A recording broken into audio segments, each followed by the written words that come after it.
America నెగిటివిటీని face చేస్తుంది. Trump నెగిటివిటీని face చేయక తప్పదు. ఎందుకంటే ప్రపంచంలో ఉన్నటువంటి మీడియా సంస్థలు ఏవైతే కమ్యూనిస్ట్ ఐడియాలజిస్ట్ సంస్థలు, లేదంటే గనక ఎవరైతే ఈ సోరోస్ గ్రూప్కి సంబంధించినటువంటి సంస్థలు కలిపి సృష్టిస్తున్నటువంటి ఒక మాయాజాలం.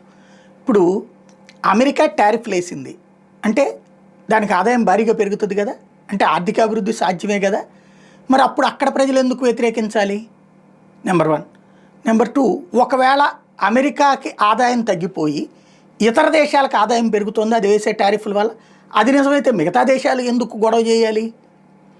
ఇక్కడ తమ దేశాల్లో టారిఫ్లు వేయడం వల్ల తమ మార్కెట్లు డౌన్ అయిపోయినాయని ప్రపంచ దేశాలు కొట్టుకుంటున్నాయి.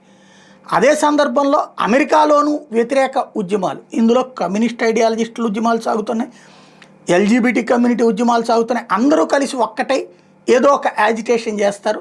దాంతో ట్రంప్ పిచ్చోడు, ట్రంప్ తెక్కలోడు అని చెప్పేటటువంటి ప్రయత్నం.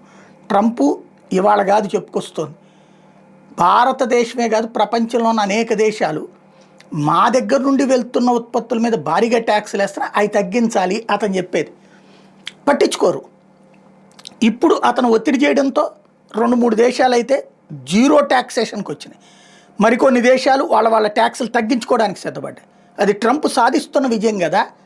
కానీ నెగిటివిటీ ప్రచారం ఈలోపు భారీగా చేయబోతున్నారు, చేస్తారు. కాకపోతే ఇప్పటికిప్పుడు గద్దె దించేటటువంటి పరిస్థితి ఉండదు. కానీ ట్రంప్ ఎంపీలనే భయపెట్టేటటువంటి వ్యవహారం ఇది.